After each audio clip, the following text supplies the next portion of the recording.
Buenas tardes, mi nombre es Rafael González, pertenezco al grupo de SOT 22 de Barcelona y hoy vamos a hacer más que una entrevista, una charla con dos compañeros de viaje y, y después de su nuevo lanzamiento, de su nuevo libro, que son Los Ángeles del Zohar. Aquí tengo conmigo pues a Rosa y a Oscar, y supongo que ya mucha gente los conoceréis, pero aún así quiero que ellos puedan hacer una pequeña presentación de quiénes son, qué se dedican y cómo llegaron a este mundo de la Cábala y de los ángeles, del Zohar en general. Y nada, pues con un poquito más paso la palabra a Rosa o a Oscar, si el que quiera Dice Rosa. empezar. Bueno, mi nombre es Rosa Gómez Casañ.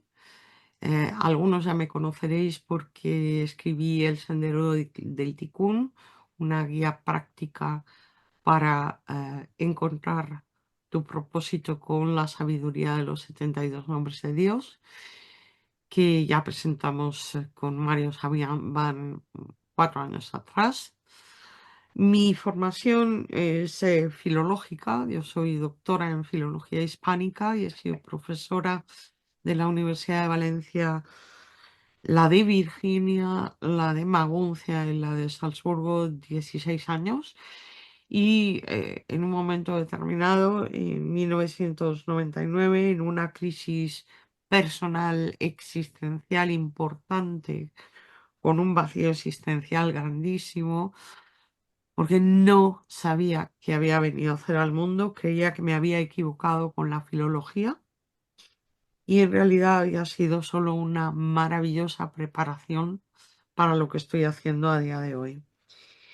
Y me puse a buscar cuál era mi propósito. Y bueno, empecé con la astrología, porque una persona de mi familia pues, se dedica a eso desde hace muchos años, de forma no profesional. Luego fui al diseño humano, la numerología tántrica, el Solkin Maya. Y finalmente alguien me habló de la cábala. Dije, ¿y eso qué es? Dice, es una cosa del judaísmo. Sí, me dijo la persona. Dice, y el profesor te enseña a escribir el poema de tu alma. Dije, eso es lo que yo estoy buscando. Y allí que me fui. Y el profesor era Jaime Villarrubia, que en paz descanse, nuestro maestro, porque también es el maestro de Oscar, primer maestro de Cábala. Murió el pasado 23 de enero de 1923, 2023. Y desde el primer día yo estaba gozosa. Dije, esta es mi casa, este es mi lugar, este es mi sitio, ¿no?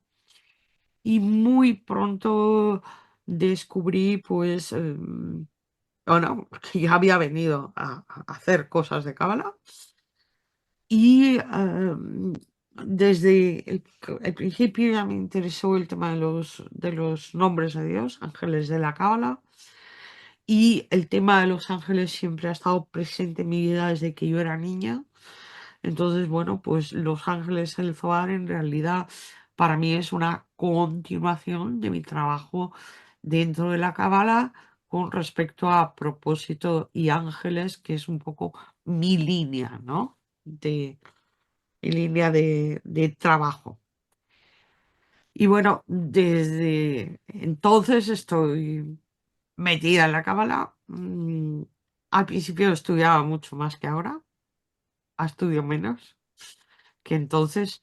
Al inicio estudiaba tantas horas como Oscar estudia ahora y luego he ido estudiando menos eh, mm, que estudio. Hoy estudio menos que entonces. Sí, sigo dedicando todos los días un tiempo a leer, a estudiar y a escribir también, ¿no? Y bueno, mucho trabajo con consultas, con estudios cabalísticos personalizados para ayudar a las personas a conocerse mejor a sí mismas, a saber, para que sepan quiénes son y en consecuencia no tengan angustia vital y para que sepan qué han venido a hacer al mundo, es cuál es su propósito, cuál es su tikkun y en consecuencia dejen de tener vacío existencial. Y en este punto he tenido muchas satisfacciones con los consultantes porque, bueno, hay un caso muy concreto de una chica boliviana en tratamiento psiquiátrico que llegó a la consulta para un estudio cabalístico. Se suponía que tenía una depresión con antidepresivos, con ansiolíticos, y 3 meses después ni tenía tratamiento psiquiátrico, se dejó al psiquiatra, ya había reducido la medicación de los antidepresivos, porque yo le dije, oye, esto para poderte dejártelo tienes que tomar un tiempo porque no se puede dejar de golpe. Y solo tomaba un ansiolítico en lugar de 3. ¿Por qué? Porque había encontrado que había venido hacia el mundo y se había acabado todo. Entonces, bueno, escribir por una parte los lectores me da mucha satisfacción por los comentarios que me hacen y por otro lado las consultas me dan mucha satisfacción porque veo que realmente están ayudando a las personas. Muy bien, pues muchas gracias por la información, Rosa. Bueno, y es normal, ¿no? Que uno dedique menos tiempo al estudio porque ya está en la práctica, ¿no? Está en la ayuda, ¿no? Entonces hay como menos tiempo, pero al final uno siempre está en contacto. ¿Eh? Muy bien. Efectivamente. Bueno, Oscar, es tu turno. Pues muy buenas a todo el mundo. Mi nombre es Óscar Sierra Calderón. Bueno, literalmente es Óscar Enríquez, pero bueno, me muevo por el mundo como Óscar. Yo profesionalmente no me dedico a la cábala, no tengo estudios superiores tampoco, y descubrí este mundo, porque no es un mundillo, como dicen por ahí, es un mundo. Lo descubrí básicamente entre 2012 y 2013 y ya totalmente en serio empecé en 2014 a estudiar de forma ya literal. A mí lo que más me llamó la atención, a mí las dos cosas que me hicieron conectar con el mundo de la cábala fueron dos cosas que ahora van a sonar como graciosas, dos anécdotas, pero son muy importantes y le pueden pasar a cualquiera. Y de hecho le habrán pasado a mucha gente. Yo una vez estaba leyendo, estamos hablando del año 2010 aproximadamente, un libro de Dan Brown, del famoso Dan Brown, el autor del Código Da Vinci, entre otros libros, pero no era el Código Da Vinci, era El símbolo perdido, que es una novela muy atractiva, es decir, muy amena de leer, pero bueno, en la que incluye muchos datos que son verídicos, pero bueno, mezclados con otros que no lo son tanto o que no lo son nada, pero bueno, lo que le hace atractiva es la trama y demás. Y en esa novela, perdido en sabe Dios qué página por el centro de la novela, habla sobre el Zohar. Pero habla sobre el Zohar que simplemente dice el nombre, porque Dan Brown tampoco se explaya simplemente mete datos puntuales y no los desarrolla en el libro porque tampoco le hacen falta, porque es literatura. Y yo cuando leí esa palabra, algo en mi cerebro, estamos hablando del año 2010, algo en mi cerebro se movió, pero no te puedo decir el qué. Ahora entiendo que es una reconexión, igual que en su día tuve unas conexiones muy potentes en Toledo y en Praga, cuando yo no conocía este mundo de la cábala, y además lo despreciaba, no la cábala, porque ni siquiera la conocía, sino el mundo de lo que trata la cábala directamente lo despreciaba. El tema de yo, la Biblia, para mí la Biblia era un folletín, con todo respeto, o sea, lo digo así de claro, es como el que dice, ahora soy una persona que se dedica a hacer terapias para personas que se quieren retirar del alcohol cuando he sido alcohólico. Pues digo, podría decir con orgullo, yo fui alcohólico y salí y ahora mira lo que hago. Pues yo directamente lo despreciaba. Para mí la Biblia era eh, un folletín, algo que si tuviese una chimenea pues, y estuviese escaso de leña, pues podría echar al fuego para avivarlo. Fíjate qué nivel, en qué nivel estábamos. El caso es que yo cuando leí esa palabra del Zohar, yo no me muevo tampoco por internet casi en 2010 menos aún, me fui a mi librería favorita en Madrid, yo vivía en Madrid todavía de aquella, bueno, yo vivía en un pueblo de la Comunidad de Madrid, pero bueno, bajaba a Madrid capital todos los días. Y le dije al librero con el que yo más me trataba, porque es una librería muy grande y tiene varias personas trabajando, digo, oye, dice, oye Luis, digo, ¿tú sabes lo que es una cosa que se llama el Zohar? Dice, sí, mira, allí en aquella estantería hay unos cuantos. Digo, coño, digo, unos cuantos. Digo, ¿qué será eso? ¿Cómo que hay unos cuantos? Yo pensaba que sería un libro como El Sendero del Ticún, pero 20 senderos del Ticún allí para que la gente se los lleve. Y para mi sorpresa llego y había 10 volúmenes del 1 al 10 los que estaban editados en ese momento. Y yo de aquellas estaba en el paro, yo trabajaba en la construcción y en aquella no crisis, que el gobierno del turno de aquel momento decía que eso no era una crisis, pues a mí, como a otros 2 millones de personas, nos despidieron. Pero nada, sin crisis, era de todo pura casualidad. Yo de aquellas estaba en el paro y cuando veo los 10 volúmenes, veo los precios, me voy a mi casa y voy a los 2 días, compro los 10 volúmenes en un carrito y me los llevo a casa.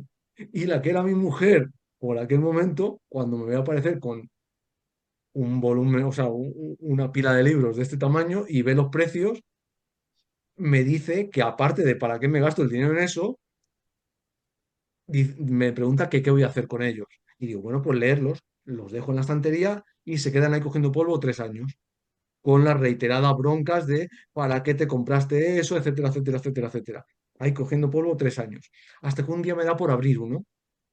¿Por qué? Porque previamente a otro señor que se llama Arturo Pérez Reverte, que es también tan conocido como Dan Brown, en un artículo semanal de los que publica semanalmente en el suplemento, en el pequeño suplemento que publica el periódico ABC, dijo que se había jugado con un librero suyo, amigo suyo en Madrid Capital, una cena a ver si vendía, debido al artículo que iba a escribir, a ver si vendía 60 Biblias en una semana.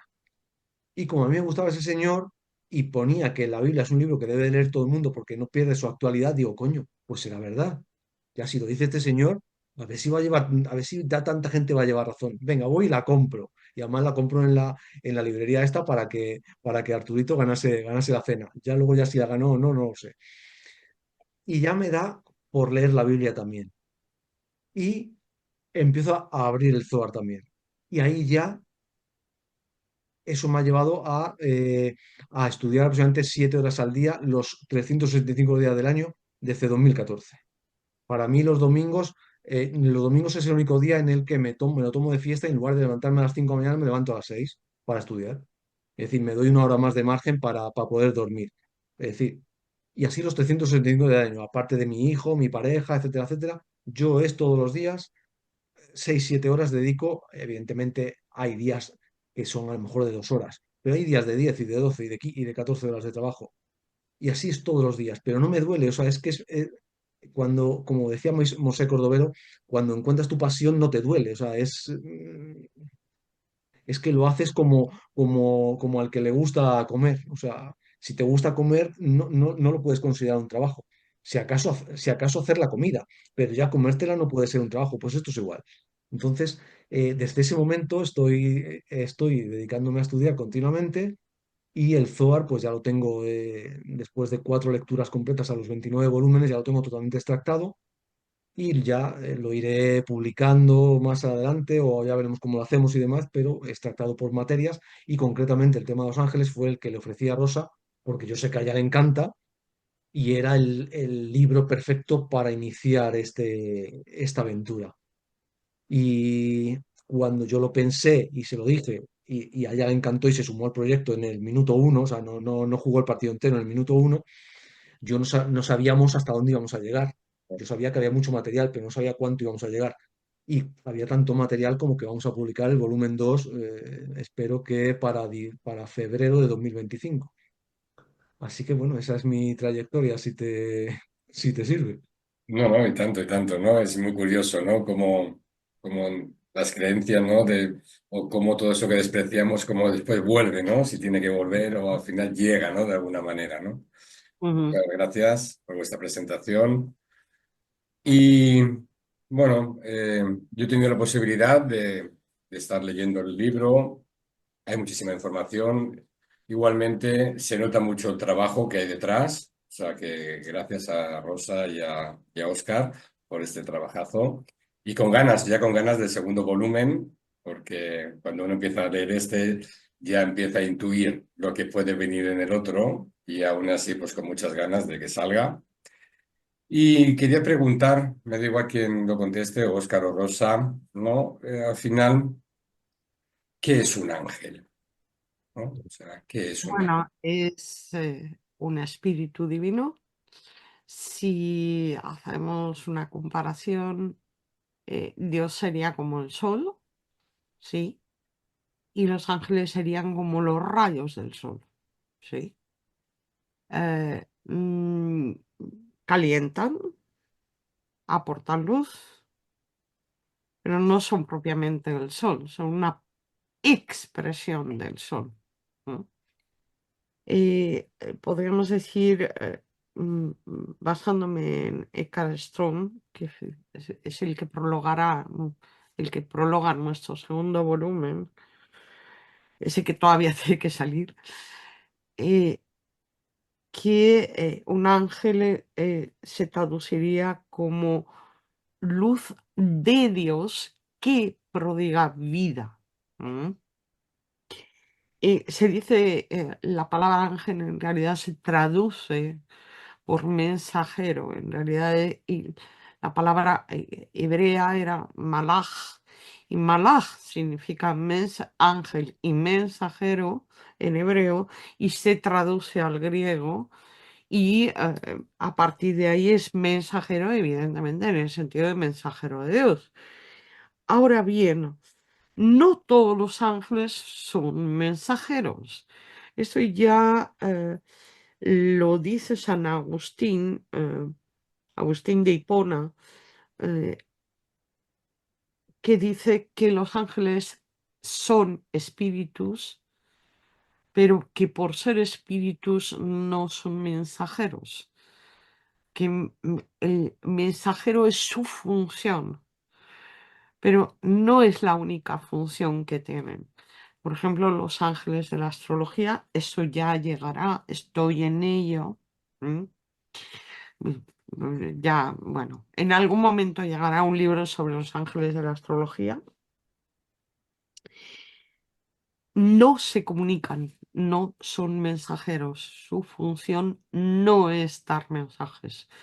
La función de los ángeles de la astrología es sostener a los planetas en sus órbitas, es decir, guardar el orden de la creación.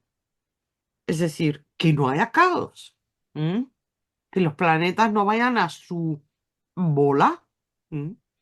Y digamos que se mantenga un orden. Entonces, están centrados en ella, ¿sí? Y en consecuencia, no tienen que dar ningún mensaje.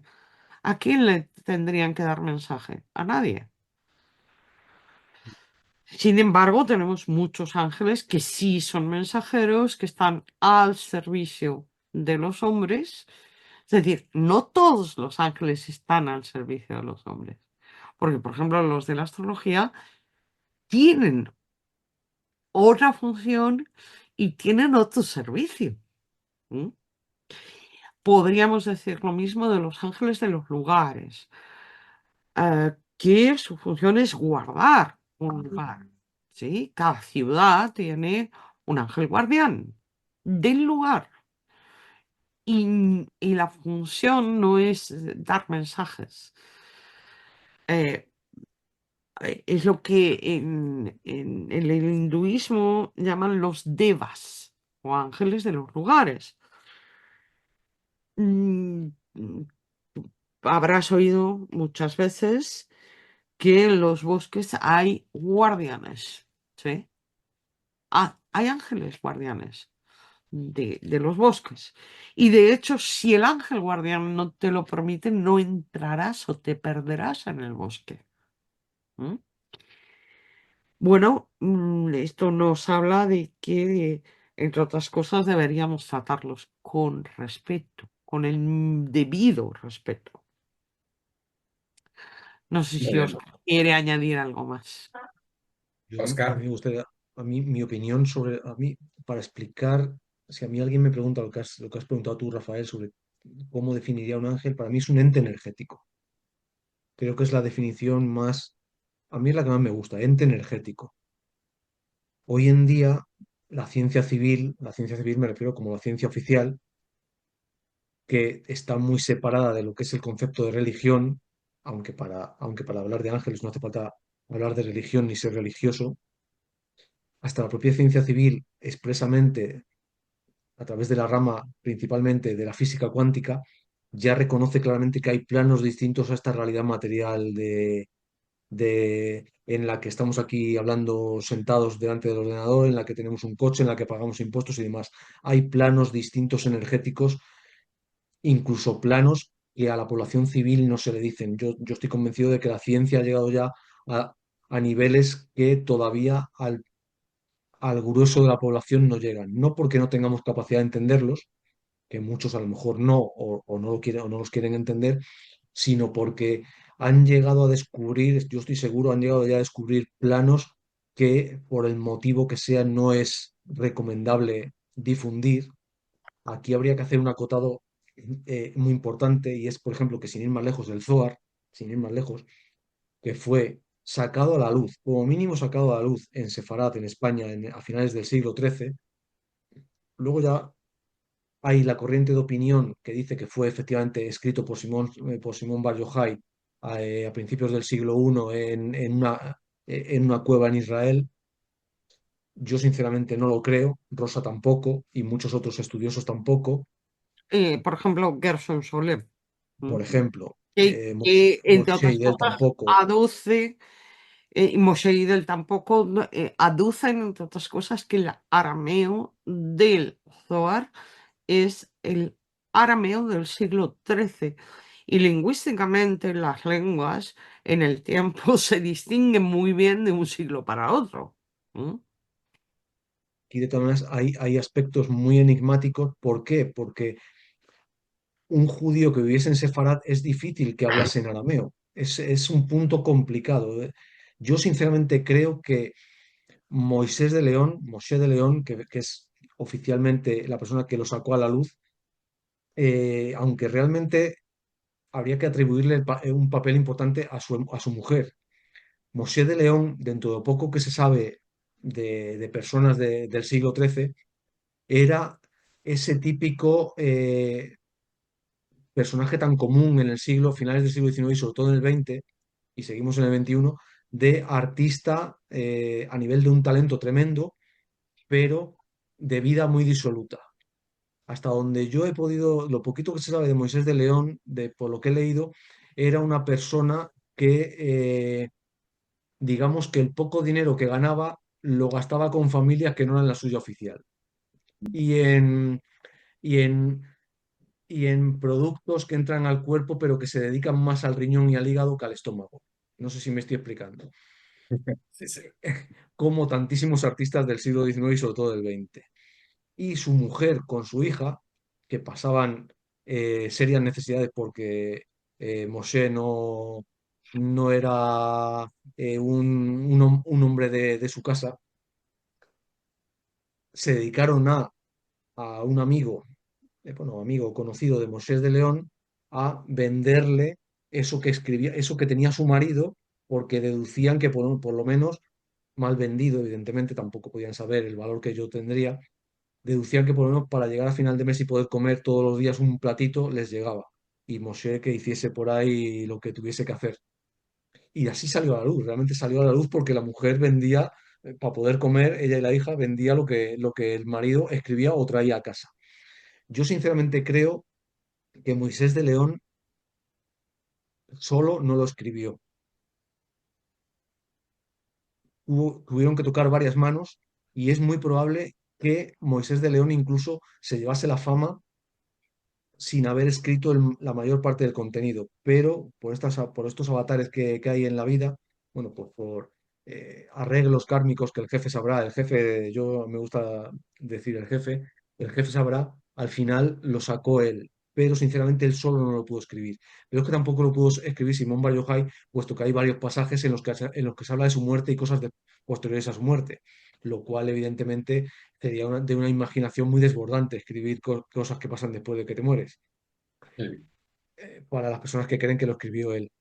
Bueno, muchas veces es lo que Y, decimos, ¿no? No es tan importante, ¿no? O idolatrar el mensajero, ¿no? Sino el mensaje, ¿no? El Al mensaje, final lo que claramente. nos interesa también mucho, ¿no? Que está bien, ¿no? Y es curiosidad, ¿no? De dónde viene, de dónde procede toda esta información. Pero yo creo que al final el mensaje, ¿no? Nos quedamos con el mensaje, ¿no? Que al No, no, final está claro, le está trae el claro. Zohar, ¿no? Y a lo que, Y que haya...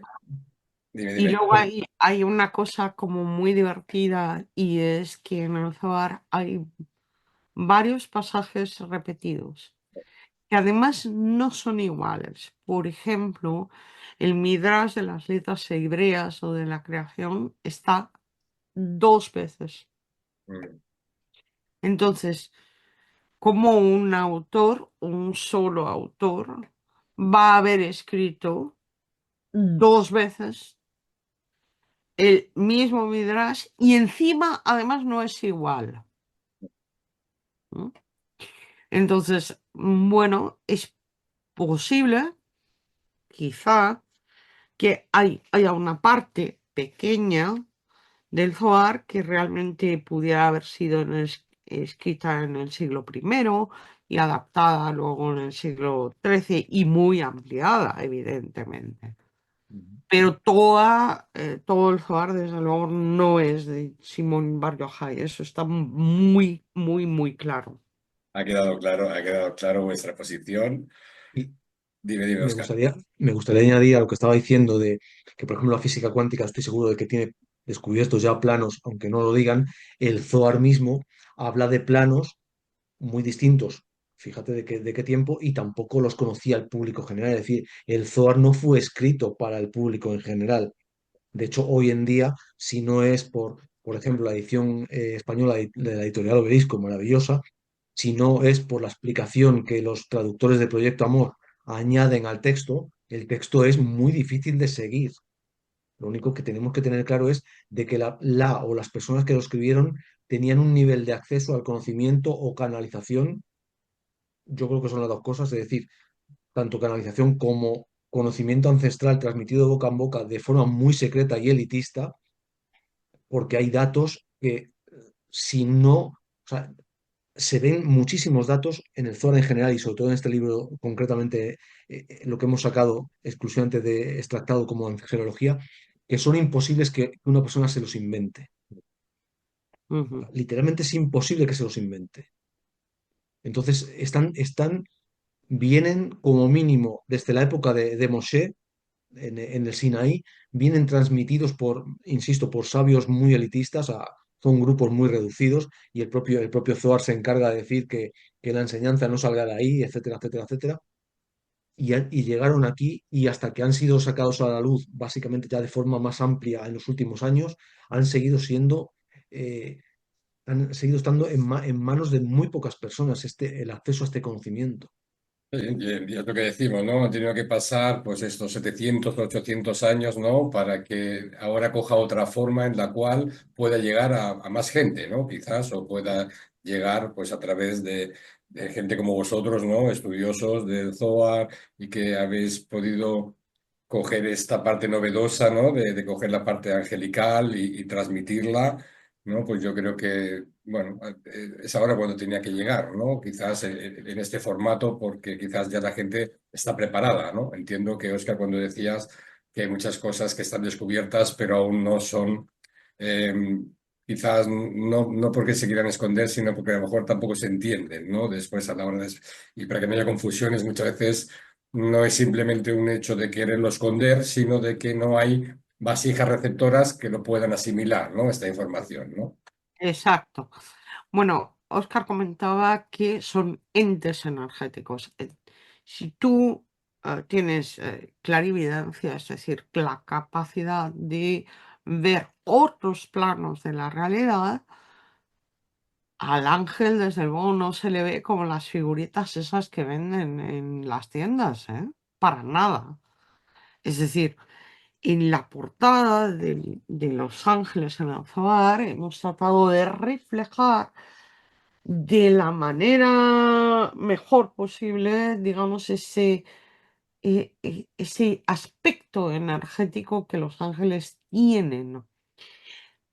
Y muy curioso porque dependiendo del tipo de ángel, el aspecto energético va cambiando. ¿Mm? De hecho, la portada del segundo libro es incluso más reveladora que esta. Ujú. Aprovechando esto que comentas, Rosa, porque no solo se mueven de una forma jerárquica, que ahora pues, podemos entrar, ¿no? Los ángeles, ¿no? Sino, o de diferentes, no sé cómo llamarlo, universos, planos, ¿no? Hay diferentes como tipo de ángeles, sino también hay masculino y femenino. ¿Podríamos explicar un poquito esto? Si te- Bueno, tenemos que tener en cuenta que todos los ángeles que acaban en él, que significa de Dios, ¿m? Es decir, vienen de Dios, son masculinos. Y todos los que acaban en ya, los que acaban en él son Aleph, Lamed. Y los que acaban en ya, es decir, ahí tenemos Yod, Aleph, Hei, perdón, son energías femeninas, ¿sí? Lo que diríamos cuando hablamos de masculino o femenino, tenemos que entender masculino en el sentido de yang, eh, activo, expansivo, dar y, es decir, no hay nada sexual ahí y mm, diríamos yin, femenino, pasivo, receptivo, restrictivo y recibir, ¿sí? Por lo tanto, tenemos que tener en cuenta cuando tengamos estos dos tipos de energías, bueno, pues que la función también va a cambiar. ¿M? Esto por un lado, con lo que tú te referías a que hay ángeles masculinos y femeninos. De hecho, cuando se materializan, de eso hablamos en el primer volumen, de los procesos de materialización de los ángeles, tanto en la Biblia como que pasa en el mundo, te puedes encontrar que la materialización sea una mujer, porque adquieren forma física humana. ¿M? Y luego, si tú lo miras desde el punto de vista energético, la forma energética que tiene un Ofanín, por ejemplo, es muy distinta a la que tiene un Elohim, de la que tiene un ángel normal, sí, vamos a decir normal, ¿sí? Son muy diferentes energéticamente, o sea, no se ven igual para nada. ¿M? Y bueno, claro, las personas habitualmente no suelen ver otros planos de la realidad. ¿M? Y en consecuencia no se dan cuenta de este aspecto energético de los ángeles. ¿M? Podríamos decir, o sea, que por ejemplo, para una persona que se quiera iniciar, ¿no? En este conocimiento o poder hacer, bueno, pues empezar a contactar, ¿no? Con estos primeros mensajeros o una persona que se inicia, ¿no? O sea, ¿cómo, primero qué tendría que hacer? ¿Como una limpieza, un vaciamiento, ¿vale? De su cuerpo, o sea, o simplemente ya hay ángeles o entes o energías que ya me pueden ayudar simplemente a liberar, ¿no? Esta parte energética que quizás no me permite llegar más allá, ¿no? Y también si es Bueno, aconsejable empezar por una parte baja o también poder conectar con una parte más elevada, energética, para que no siga densificando. Es una pregunta que se me ocurre. bien, muy importante.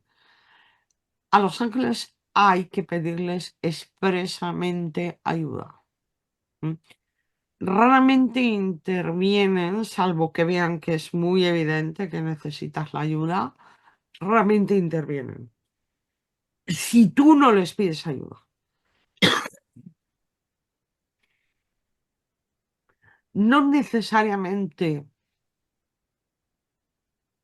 necesitas acortarte el nombre.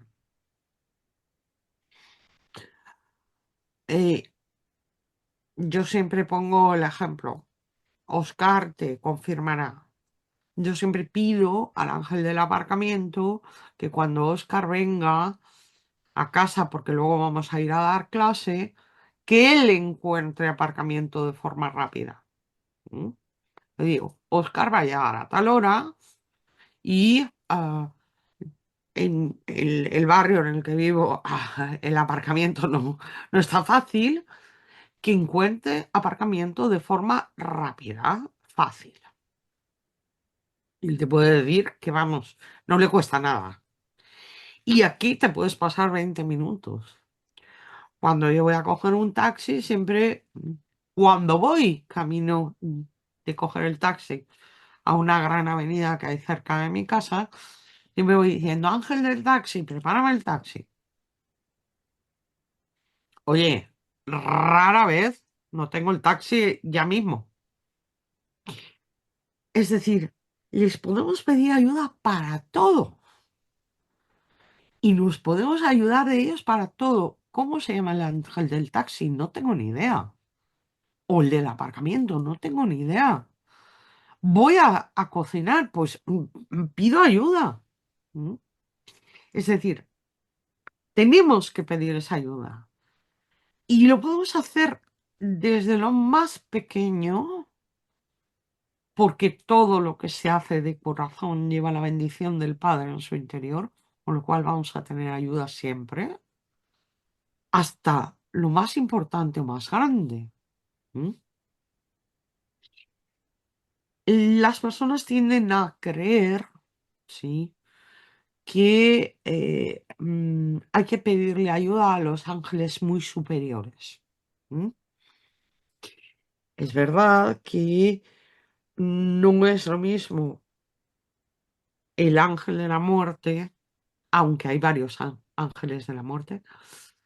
eh, en este caso estoy hablando a Israel.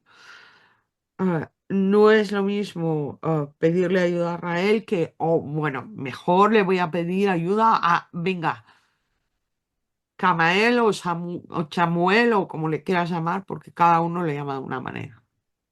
Pues claro, es de mucha más categoría. Oye, pues Israel hace un servicio estupendo. Es decir, a veces nos empeñamos en al más alto, porque es verdad que en el caso de los ángeles de la Cábala, de los 72 nombres de Dios, realmente tiene un efecto enorme. El último caso que he tenido de este tipo es un chico que estaba con una enfermedad de, de transmisión sexual difícil. ¿M? Y oye, en un mes con el trabajo que yo le mandé ya se curó por completo. Es decir, claro que pueden hacer milagros y por supuesto. Y te podría poner casos en el caso concreto de los 72 nombres de Dios, de los ángeles de la Cábala, donde vamos, milagros no, uno tras otro, que no es lo mismo. Es decir, todavía no he encontrado a alguien que me haya pedido cuál sería el ángel adecuado aquí, que no haya tenido buenos resultados. Eso sí, siempre tenemos que tener en cuenta una cosa con los ángeles. Cuando los ángeles otorgan, eh, hemos de entender que si nuestro espíritu es recibir de forma egoísta para nosotros mismos, el ángel puede actuar con rigor. esto a Oscar te lo va a contar muy bien porque le encanta lo del tema de los ángeles de rigor. ¿Por qué? Porque tú estás pensando, por ejemplo, en Sealia, que es el 45 de los 72 nombres de Dios, ángeles de la Cábala, en que es el ángel de la prosperidad, a ver que me traiga prosperidad. Pero la quiero para mí. En ningún momento estoy pensando que si recibo prosperidad económica, esa prosperidad económica la quiero compartir con los demás. Solo es para mí. Resultado, el ángel te va a dar un par de cachetazos y te quedas sin trabajo o te salen gastos extras o, vamos, la cosa no va bien, va justo al contrario de lo que debe ir. ¿Pero por qué? Porque tu actitud es egoísta y estás pensando en el recibir por recibir, recibir para mí mismo. Sin deseo de dar, de compartir con otros. Si yo estoy pensando que si tengo 10 millones, con esos 10 millones quiero hacer esto bueno para el mundo, las posibilidades de que me lleguen los 10 millones son muy grandes porque estoy pensando en lo bueno que puedo hacer. Pero si yo estoy pensando en que cuando me lleguen los 10 millones me voy a poner en valenciano se dice cudol, unos piedrolos así de grande de diamantes en las orejas, pues es posible que luego termine con números rojos en la cuenta corriente. Esto, Rosa, va a estar un poquito más explicado en el diccionario, en el segundo volumen, por ejemplo, a la hora de practicar. Sí, sí, eso tiene que ir en la parte previa, Ujú. porque además hay salmos que se pueden rezar para prepararse uno para aquellos ángeles que lo que hacen es otorgar y que pueden actuar con extremo rigor. Hay mucha gente que tiene un poquito de respeto, ¿no? Que creo que es bueno tenerlo, pero hay gente que pasa a tener miedo, ¿no? Entonces, ¿qué podríamos aconsejarle a estas personas, ¿no? Que simplemente, pues, este tipo de movimiento energético, pues, no quieren no saber mucho porque han tenido mala experiencia o porque sienten que quizás no saben protegerse, porque tienen miedo a que vengan con mucho rigor. ¿Qué le podríamos aconsejar, Rosa? Me gustaría hacer ahí, tanto a rematar la pregunta anterior como esta que has dicho. A mí me gustaría decirle a la gente, en referencia a lo que preguntas, dos cosas importantes. Primero, que los entes energéticos, los ángeles, a una persona no le van a mostrar en la misión en la que estén haciendo, se llaman misiones, no le van a mostrar algo que la persona no pueda ver o no pueda comprender. No le van a llevar más allá de X punto, tanto de vista material como de comprensión. Ese es un punto importante que debe tener en cuenta todo el mundo. Y otro punto respecto a lo que dices, por ejemplo, de haber tenido malas experiencias, primero, que la persona que haya tenido malas experiencias piense qué estaba haciendo primero en la materia. Es Mm, decir, qué puertas estaba abriendo en la materia. Tenemos en la Torá tenemos la Parashá Shoftim, que es la de jueces, en la que básicamente una de las principales enseñanzas es la de vigilar las propias puertas que tiene la policía, que tiene la persona, es decir, poner policías y jueces en sus puertas, que son sus sentidos. Esas puertas son los sentidos, es decir, con qué conectamos, qué permitimos, qué buscamos. Porque claramente si queremos conectar con el otro lado, que es el Sitra Ra, del que tantísimo habla el Zohar, los ángeles, en este caso, bueno, pueden ser ángeles, pero también demonios, ángeles en distinta misión o demonios, que son otro aspecto, también nos van a abrir la puerta. Como dicen los textos, allá por donde la persona quiere ir, se le facilita para que vaya. Es decir, si realmente después de que la persona quiere iniciar un camino en el otro lado y se le da un toque para que no siga, si la persona aún así, haciendo ejercicio de su libre albedrío, quiere seguir, se le facilita que siga. Y el otro lado, como lo que hablábamos antes de empezar la entrevista fuera de cámara, el otro lado tiene también muchos aspectos muy atractivos. Para el animal, para lo que es el concepto animal del alma, tiene aspectos muy atractivos y llamativos. Y esa es su principal ventaja, claro, ofrecer luz muy rápido. Porque como es todo oscuridad, simplemente es la fachada por lo menos tiene que ser muy lustrosa para que sea atractiva. Y a muchas personas, evidentemente, esas luces les atraen mucho. Entonces, a las personas que conectan con esas luces, evidentemente también se les facilita esos entes energéticos encargados de ese submundo, le van a facilitar también el camino para hasta donde pueda ver y comprender para que se siga sumergiendo en ello si ese es el camino que quiere seguir y no quiere rectificar. Entonces, ese punto, las personas que hayan tenido alguna mala experiencia, que piensen primero en qué nivel estaban, qué estaban haciendo, con quién estaban contactando.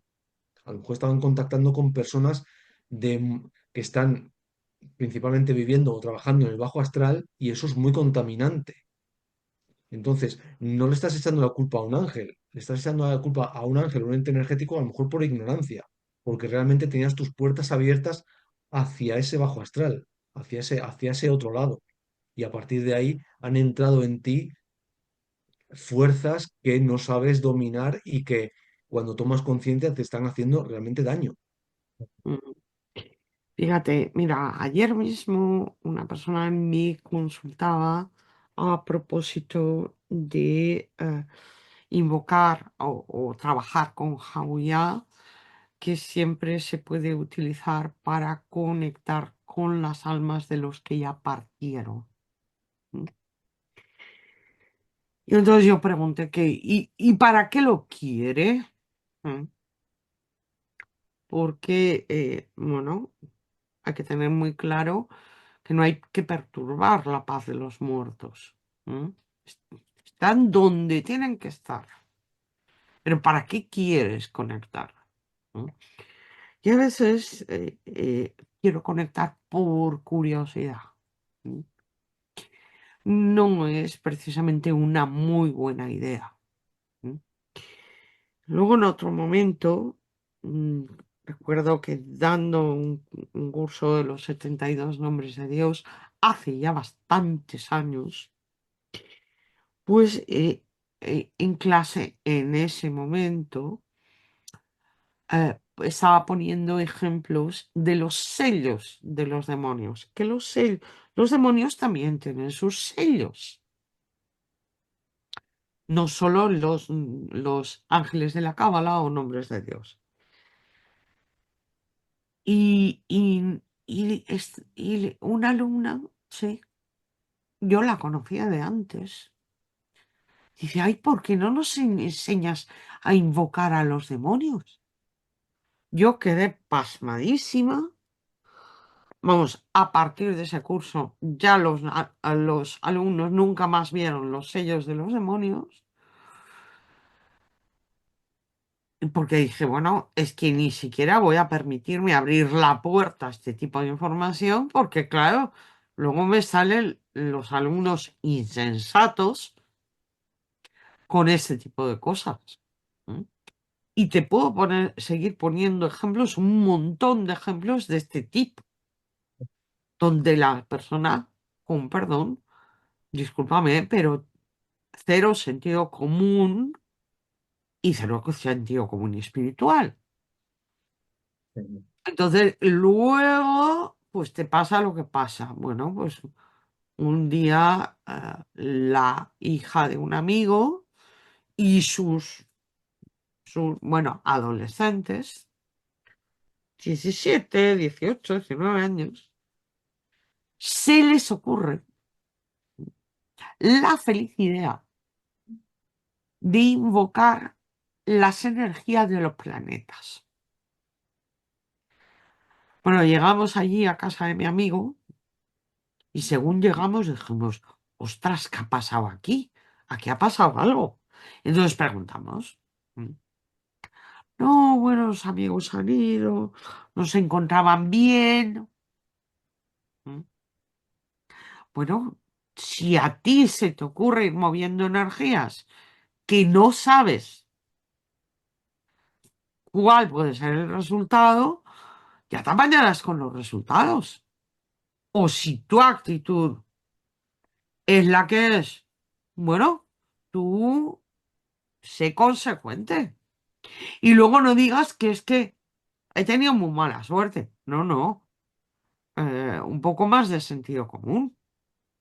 Está Me claro, ¿no? Yo he gustaría, escuchado a diferentes maestros, ¿no? Que no estamos hablando de jueguecitos, ¿no? Sino que al final son unas energías muy poderosas en las cuales no se puede trabajar de una manera por probar, por ignorancia, por no, ¿no? Porque también pueden ser muy saludables y muy pueden estar a nuestro favor, ¿no? Si se saben utilizar bien, si hay un conocimiento previo, ¿no? Que no por ya simplemente escuchar o porque me han dicho, ¿no? Pues intentar hacer, ¿no? Sino que creo que este tipo de energías al final no estamos hablando de tonterías, ¿no? Sino que si no se utilizan bien, como todo, ¿no? Uno se puede quemar o uno se puede, ¿no? Si mete los dedos en el enchufe, ¿no? Pues puede electrocutarse, ¿no? Y entonces siempre, pues bueno, a mí, de hecho, quizás esta parte más miedosa mía o más respetuosa, ¿no? Pues me ha ido más en cautela, pero igualmente es algo que me atrae, ¿no? Entonces, por eso era la pregunta, ¿no? Pues que yo supongo que bien llevado y bien informado, ¿no? O con buenos cursos o buenas personas que sepan del tema, ¿no? Se puede sacar mucho provecho de esto. Sí, sí, desde luego que sí. y Bien enfocado, desde luego que sí.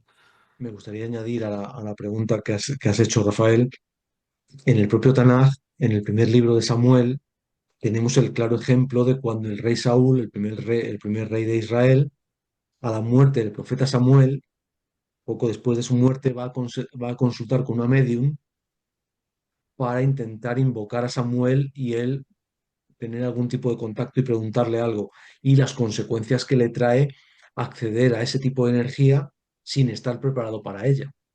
Eso ya está escrito en el propio Tanaj. Entonces, le recomendaría a la gente que leyese el libro de Samuel, que es relativamente rápido de leer. Lo puedes leer en un par de horas perfectamente y ver bien qué le puede deparar a alguien contactar con algo que está por encima de su nivel de comprensión. Eh, Abrir puertas que no debe.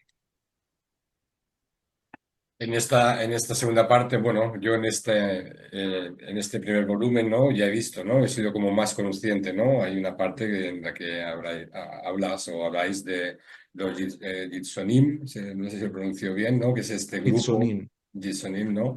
Que es este grupo, ¿no? De, pues bueno, de energías que hay que Ujú. tener, pues, cuidado, ¿no? Porque quizás yo no lo sé si vosotros pensáis que estas energías también en una posición o depende cómo se bajen, podría ser beneficiosas o simplemente son dañinas por dañar. En un principio son dañinos, lo único que el grado de dañino es lo que tú le permitas, es decir, las puertas que tengas abiertas para que entre esa energía dañina. No son energías dañinas a nivel del ángel de la muerte, no llegan a ese nivel, no tienen esa categoría, pero son energías dañinas que cualquiera puede ver muchas veces en su día a día. Eh, Cuando algo te empieza a salir mal o se prolonga mucho tiempo o se prolonga mucho tiempo, ahí es cuando tenemos que, sobre todo si se prolonga mucho en el tiempo, tenemos que, siempre siendo realistas, ¿eh? No nos podemos quejar de, es que toda la vida trabajando. Cuidado, pero trabajas. Cuidado con quejarse de todavía trabajando cuando trabajas. ¿Verdad? Trabajar depende cómo valoremos ese trabajar. Pero cuando realmente durante una extensión de tiempo considerable y de forma objetiva nos salen cosas mal que no deberían salirnos, que realmente parece que nos esforzamos y nos siguen saliendo mal y demás, ahí deberíamos intentar pensar de si tenemos puertas abiertas para que entren ese tipo de energías. No digo que sea fácil, ¿eh?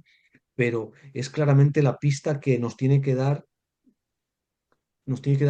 pensar que estamos influidos por alguna energía de ese tipo, que son simplemente energías para desgastar en la materia a la persona. Yo creo, lo hablamos también antes, que las personas a partir de cierto crecimiento espiritual tienen más dificultades, la mayoría tienen más dificultades en la materia, porque la materia es muy contaminante y la materia, al fin y al cabo, está sustentada con cosas materiales, y valga la redundancia. Es decir, a una persona, por lo que hablábamos antes fuera de cámara, a una persona por ser más espiritual o tener más nivel de crecimiento, no la dicen, tú no vas a pagar impuestos, o tú no vas a tener que trabajar, o tú no vas a tener que pasar por estas vicisitudes. No, no, tú vas a hacer lo mismo que los demás e incluso te va a costar más en muchos casos, porque como tienes tu mente en otras cosas, cuando tienes que bajar a la cancha, a donde está el grueso de las personas que tienen menos crecimiento, te vas a sentir un poco extraño con ellas. Y eso te va a costar más. Es muy común. Rosa y yo discutimos muchas veces sobre este tema. Tenemos opiniones ligeramente o no tan ligeramente distintas. Yo no digo que ella no lleve razón, pero sí creo, pero no me termina a mí de convencer el punto que da de que es fácil superar muchas cosas en la materia. No, no es tan fácil superar las cosas en la materia. Son muy contaminantes las cosas en la materia y cuestan mucho. Y Bueno, ahí, para poder superar las cosas en la materia y que los aprendizajes se sitúen en los planos emocional, mental y espiritual, es decir, que ya dejen el plano de la materia, el plano energético. Para eso necesitas un trabajo brutal sobre todo lo que son programas tóxicos, es decir, creencias, pensamientos mm, tóxicos que generan emociones tóxicas, que generan hábitos tóxicos y que generan diálogo mental tóxico que retroalimenta la creencia y que, bueno, pues luego se manifiestan en tu vida. Entonces, en la medida en que no corrijas y necesitas en trabajo interno importante para corregir, serio además, no, o sea, no chuminadas. Y necesitas, por otro lado, en muchas ocasiones, trabajo terapéutico serio, no chuminadas, ¿eh? Chorradas no queremos, sino cosas realmente eficaces y si no realmente, pues claro, la persona seguirá teniendo problemas aquí abajo. Si tú quieres resolver todos estos temas de aquí abajo, tienes que ponerte muchísimo las pilas para eliminar los programas tóxicos. Y el que no lo haga, pues claro, seguirá teniendo problemas en la materia. ¿Que de vez en cuando a uno le aparecen problemas en la materia? Sí, pero, pero ya son distanciados en el tiempo, no es todos los días, a todas horas. ¿M? Cuando los problemas en la materia están todos los días, a todas horas, quiere decir que hay cosas en los planos espiritual, mental, emocional, que hay que resolver para bajar la solución a la materia para que no aparezcan esos problemas. Muy así, bien.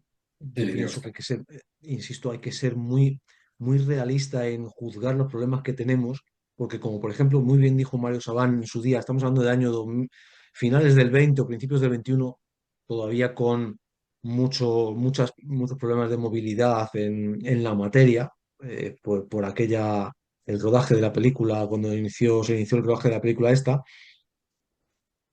Él decía, Mario Sabán decía claramente en un vídeo en YouTube, nos quejamos del encierro que estamos viviendo y demás, y no nos comparamos con gente que ha vivido experiencias como la Segunda Guerra Mundial, o como todavía hoy en día en el 80% del mundo viven en situaciones con unas dictaduras tremendas, con unas condiciones de vida tremendas. Realmente somos unos privilegiados en Occidente. Él se refería globalmente a nivel de mundo, pero luego ya a nivel particular, las personas tenemos que ser muy objetivas cuando hablamos de nuestros problemas, porque tenemos mucha tendencia, digo tenemos como plural inclusivo, a creernos el centro del mundo con nuestros problemas y pensar que realmente lo que me pasa es que es gravísimo. Y efectivamente puede ser un problema, pero pongámoslo en contexto y realmente si lo pensamos bien, eh, le estamos dando la mayoría de las personas, y me incluyo, en más de una ocasión, intento que sean las menos, pero seguro que en más de una, ponemos más énfasis en las cosas que no nos gustan y que nos van mal, a nuestro juicio, que en las que nos van bien, que son la mayoría. Cuando tenemos salud, tenemos amor, tenemos un hogar, tenemos el frigorífico lleno. Si realmente pensamos todo lo que tenemos de bueno en la materia, tenemos poca capacidad de queja. Lo único es, como tú has dicho sobre los Hitsonin, es cuando algo ya se nos desboca de tal manera que nos tiene que hacer pensar de, oye, aquí hay algo más, tenemos alguna puerta abierta o más de una por el que está entrando energía que nos está restando a todo lo que ya tenemos bueno, nos está restando. Ahí sí que hay que prestar atención. Sí, yo creo que es un poquito también esta mirada, ¿no? Que muchas veces nos creemos, o bueno, estamos en la queja porque al final a cada uno le dure lo suyo, ¿no? Y estamos en esta parte más egoísta y aparte esta parte más del rigor, ¿no? Y tenemos que irnos también mucho pues a la otra parte más amorosa, ¿no? Más creativa, ¿no? Y al final compensarlo, ¿no? Si siempre estamos en la queja, está claro que la queja no va a llevar a ningún lado, ¿no? Porque al final siempre voy a esperar, entro al final en una posición victimista y espero que me lo solucionen, ¿no? Eh, y, pero muchas veces No, no y somos además, y conscientes. además, y además estamos produciendo una cosa. En la medida en la que me quejo, Estoy estoy generando. restando. ¿M? O sea, me quejo de que no tengo agua, tendré menos agua. Mm, ¿Qué? Porque la gratitud y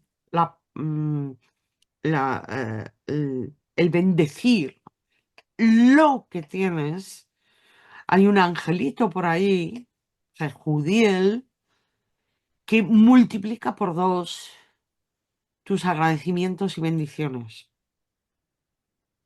Por dos. O sea, si yo además de bendecir la comida, bendigo la comida rica, es decir, tengo langostinos, tengo salmón ahumado, tengo, sí, cosas ricas. Voy a tener el doble. Si yo me quejo de que, es que este salmón ahumado no es como aquel que probé, bueno, pues tendrás más de este y menos de aquel. ¿M? Porque te va a quitar, te va a restar. ¿M? Fíjate que es un ángel el que yo le llamo el ángel de la calculadora, ¿sí? Porque siempre multiplica por dos, ¿no?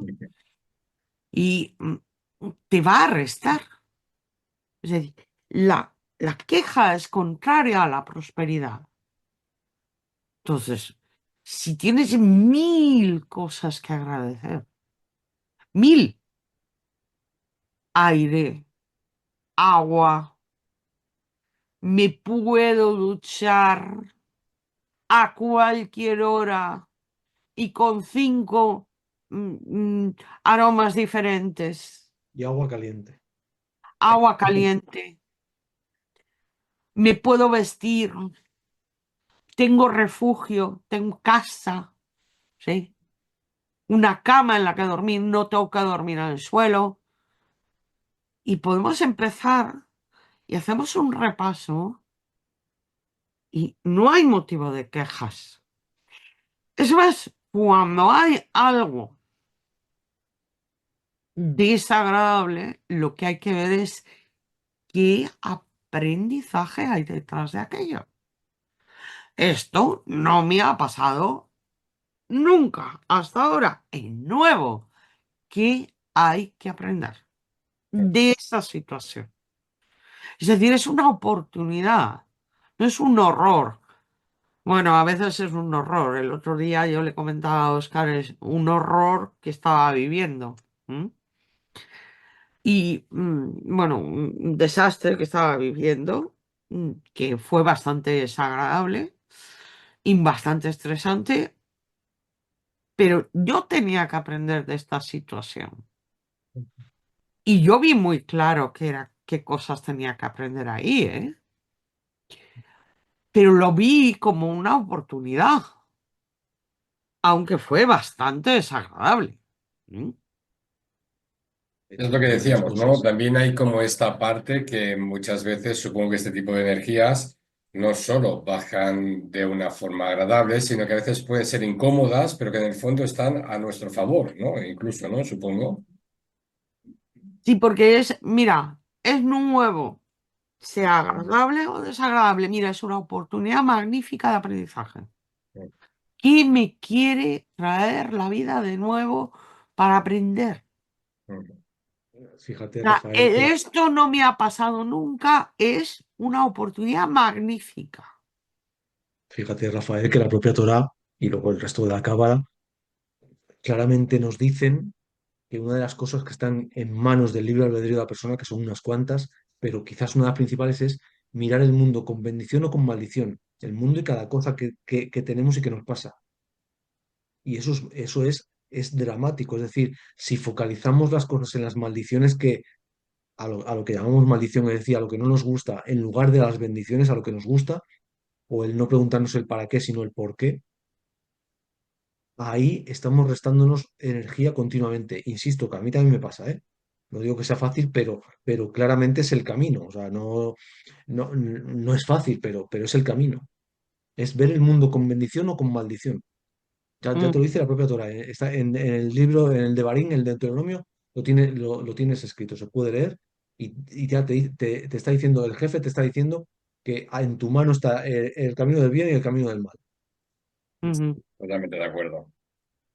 Bueno, pues he estado muy a gustito, no sé, me podría tirar aquí muchas horas, no sé, o sea, porque yo aquí me pierdo, ¿eh? O sea, si no ponemos un límite, yo aquí estoy como un niño con juguetito, aprendiendo, escuchando, dialogando, debatiendo. Como diría nuestro querido Mario Sabán, la materia es el mundo, es el plano de los límites. Sí, sí, exacto. Y recordar, ¿vale? Pues un poquito, ¿no? Que esta obra, ¿no? Esta cantidad de energía que al final Rosa y Oscar habéis puesto en este libro, ¿no? Y que nada, muy deseoso ya de que venga el segundo.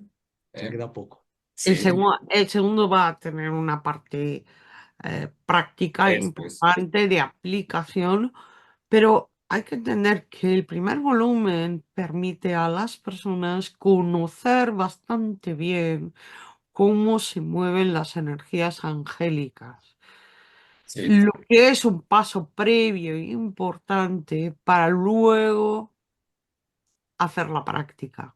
Sí, me ha gustado mucho. Por eso, mira, todos estos papelitos que tengo aquí son anotaciones de cosas que en mí me han, como que me han tocado, ¿no?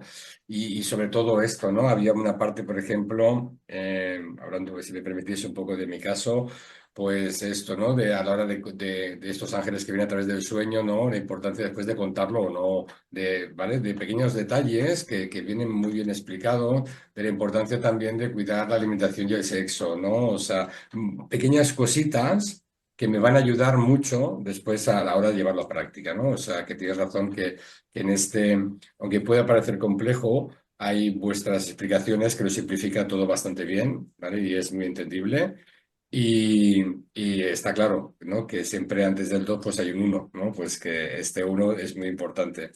Pero yo eso, un poquito deseoso ya pues para llevar todo esto un poquito más a la práctica, ¿no? Que sé que en este segundo tomo, vale, pues vamos, que ya si podemos y si queremos y todo va bien, pues intentaremos también volver a quedar, ¿no? Para ese nuevo nacimiento, cuando lo Yo tengamos encantado. para, por esto, ¿no? Porque hay mucha gente que también al final, muchas veces, ya lo sabes, Oscar, también, que ahora que te veo, pues nos quedamos mucho también en la mente y en la emoción, ¿no? Y entonces al final ya sabemos que si no hay esta acción, esta práctica, este como esfuerzo, ¿no? O sea, de hacer las cosas, después los resultados tampoco llegan, ¿no? Entonces...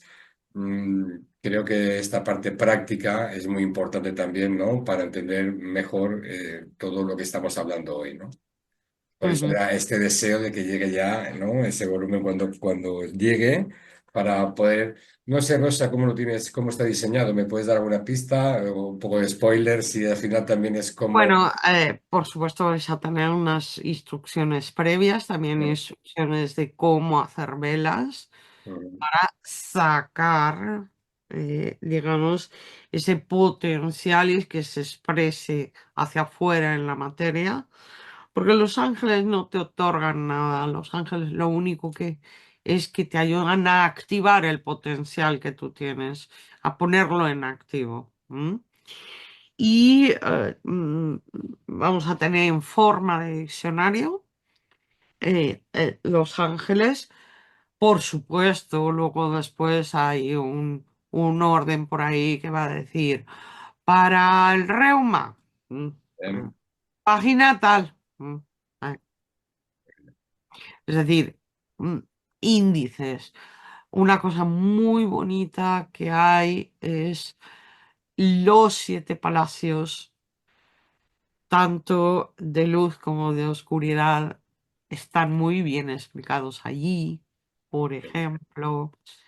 Así que vais a tener la oportunidad de hacerlas a los ángeles, los demonios no, claro. ujú, Y con el Malahim y mm, para qué sirve cada ángel, qué dice la Cábala sobre cada ángel, qué dice el propio Zohar, nuestras propias explicaciones, todo esto. Supongo que Oscar también hay parte de gematría, ¿no? De estos... Sí, Está Gematria y Temurá tenemos. Muy bien. la gematria Y en algún caso hay Notaricón también. Ujú, con todas las palabras asociadas a la energía similar a ese ángel.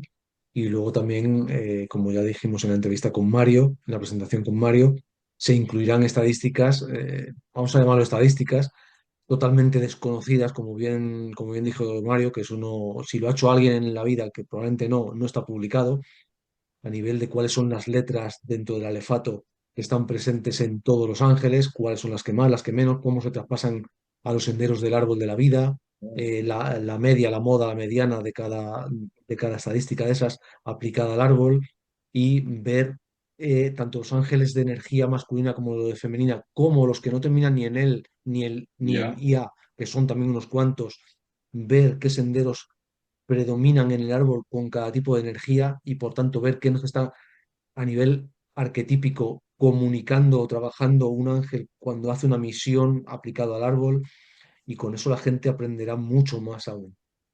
Ujú. qué bien, qué bien. Y hay más de 200 ángeles nuevos en el sentido de prácticamente desconocidos. Sí, yo he visto, ¿no? Que aquí en el Zohar, ¿no? O sea, yo, claro, estaba acostumbradito a los 72 del Sendero, del Tikkun, de tu otra obra. Y, y claro, aquí se han empezado a abrir, ¿no? Una cantidad de ángeles, ¿no? Una cantidad de grupos energéticos, ¿no? O sea, grupos o individuales. Esto te quería preguntar, Rosa. A veces puede salir de una forma o sea, perjudicarnos cuando intentamos mezclar diferentes energías sin conocimiento. Bueno, si mezclas churras con merinas así en plan gordo, podría resultar un... Bueno, La expresión sin conocimiento, Rafael, ya es muy Ya está, sintomática. ya lo muestra, ¿no? Ya Ya es lo muy muestra, ¿no? sintomática. Sí, es pero... decir, lo que no deberías hacer nunca, y esto yo ya lo expliqué en el Sendero del Ticún, es enciendo una vela a un ángel y otra vela a otro ángel. No, porque estás mezclando energías y en consecuencia no vas a tener mejores resultados. Solo hay algunos ángeles muy concretos que lo que sirven es para apoyar, Sí que a lo mejor pero esa... muy, muy concretos, ¿eh? Sí, sí, recuerdo en el Sendero de Tikkun que habían como diferentes nombres de Dios que sí, ¿no? O sea, Que hacían, ayudan, que ayudan. ayudan, exacto, ayudan a Eso muchos propósitos. lo pondremos lo vamos a poner en el segundo volumen, porque hay dos ángeles en la Cábala que precisamente una de las funciones que tiene es ayudar. a la integración de las energías. Pero es un caso excepcional, Ujú, donde sí se encienden dos velas, muy bien. pero no es lo habitual. Es todo lo contrario, Porque solo de una en una. se puede interferir, ¿no? Quizás, o claro. Muy bien. Claro, se mezclan las energías y no suman, lo que hacen es restar. Ujú. Ten O en sea que cuenta que pacientes. El Zohar dice muy claramente que un ángel nunca hace dos misiones a la vez. Lo único que en la materia una misión tiene como una moneda, la cara y la cruz. Es decir, el beneficio que te puedas tú llevar en una misión en la que intervenga un ángel, estemos tú y yo, y el ángel intervenga, tú puedes salir beneficiado y yo perjudicado, pero la misión es la misma. Ujú, Yo no le puedo invocar para que te perjudique a ti y tú no le puedes invocar para que me perjudique a mí a la vez. Esa energía así como tal no va a funcionar. En todo caso, si funcionase sería a través de dos ángeles, no de uno. ujú, Entiendo, entiendo. Muy bien. Y aún así no se produciría esa confluencia. Es decir, probablemente la misión resultante sería que los dos, probablemente los dos saliésemos perjudicados, pero porque formásemos parte de la misma, estuviésemos en el mismo lado de la energía los dos, aunque seamos antagonistas, aunque nosotros nos creamos enemigos el uno al otro, estaríamos en la misma posición energética y podríamos salir los dos perjudicados. Pero la misión del ángel sería una. Entiendo, dependería mucho, pues eso, ¿no? Del receptor, ¿no? O sea, y, y ahora que para terminar, y ahora sí, me gustaría, Oscar, ya que te tengo, preguntarte cuando, por ejemplo, haces todos estos trabajos, ¿no? De estos estudios. Te habrás encontrado muchas veces que incluso un mismo nombre de energético, ¿no? Depende qué tipo, qué tradición, qué tal, ¿no? Pueden ser hasta antagónicos, ¿no? Se pueden sentir como que hasta que son, que van contrariamente, ¿no? Entonces, ¿qué hace uno en esta? Cuando se encuentra que, por ejemplo, no sé si me he expresado, ¿no? Que a lo sí, mejor sería el ejemplo de Samael. por ejemplo, ¿no? Y que depende qué tradición o depende de dónde lo haya leído, depende de tal, no puede significar hasta totalmente lo contrario, ¿no? En estos casos, ¿qué hacemos, no? O sea, experimentar de las dos formas, o quizás cada una tiene un contexto diferente y a lo mejor hablan de lo mismo. Yo, si me preguntas a mí, intento cuando las veces que me pasa eso, reducir siempre al mínimo, es decir, saber qué es lo mínimo con lo que cuento, la base, y a partir de ahí tener mucho cuidado con lo que esté fuera de la base.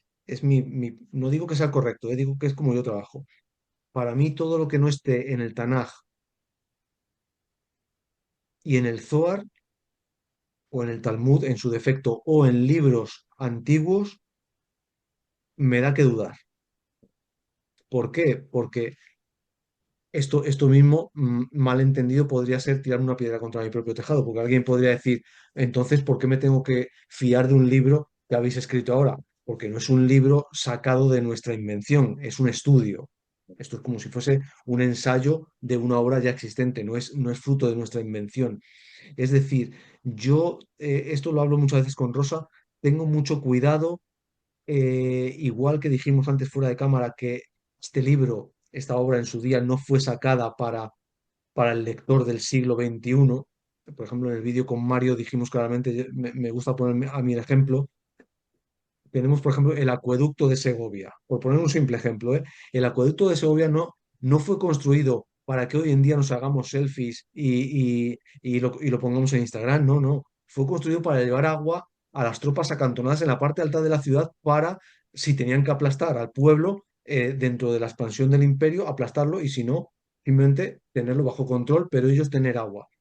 Y hoy en día es un monumento maravilloso y lo admiramos todos y a mí me encanta. Pero hay que tener en cuenta que no fue construido para que a mí me encantase, ni para ti, ni para que nos hagamos una foto. El Zohar igual.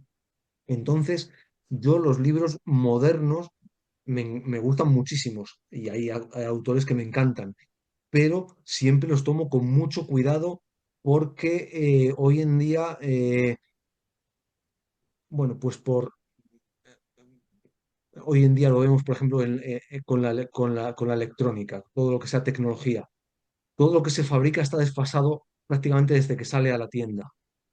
hoy en día vivimos en un mundo en el que todo tiene que ser para ayer. Y eso significa que es un mundo para vender. Y hoy en día, con tal de vender, te pueden decir cualquier cosa y hay que tener mucho cuidado. Entonces yo, si no está escrito en los libros antiguos o es de un autor que yo le haya leído y vea claramente que es totalmente de fiar, véase Mario, por ejemplo, si en los textos antiguos pone A y el fulanito que sale en Instagram dice B, yo me quedo con A. No, Y luego ya veo si la B me vale para algo, pero de momento me quedo con A. y Esa es luego, mi forma de trabajar, insisto, no digo que sea la correcta, digo como trabajo yo. Mario siempre dice las fuentes, ¿no? O sea, Fuente, sí. no, y Yo, luego tienes una cuestión imperinable y es la gemacia, la temurá y el notaricón, que te están diciendo mucho sobre esa energía. Y ahí esa cuestión es incuestionable, ¿vale? Ahí no hay trampa ni cartón. ¿M? Entonces, procede un texto antiguo, perfecto. Lo someto a Gemacia, Notaricón, Temurá. Me da datos. Esos datos concuerdan, sí, con todo lo que hay por ahí. Adelante. Pero claro, todo esto es, en todos los casos, un trabajo por nuestra parte de rigor, de muchísimo rigor. ¿Mm? bueno, pues muy bien. Un placer enorme de haberos tenido y espero que a la gente cuando podamos editar esta entrevista y expandirla, que al final esto lo hacemos de una forma altruista, simplemente pues para expandir un poquito de conciencia y a quien le llegue y pues bueno, que sean 2 o 2000 ya estará bien, ¿no? Si ha servido de algo. Muchas gracias a los dos. No sé si queréis aportar algo más antes de acabar. pues, No, yo darte las gracias por la oportunidad. Yo igual, Vosotros, darte las ya sabéis que... gracias. Me ha encantado la entrevista, ha sido casi como si estuviésemos charlando aquí en el sofá, casi, casi. Sí, sí. Y bueno, pues un saludo a los amigos de Barcelona, que no los conozco desgraciadamente, pero bueno, sé que están contigo detrás en el grupo y encantado. Y si cuando esté el segundo volumen, si hacemos otra, pues, y si hay más compañeros de Barcelona presentes, pues encantado de que el diálogo se expanda.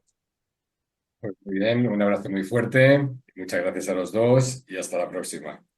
A ti, Rafael. Chao, chao. Chao.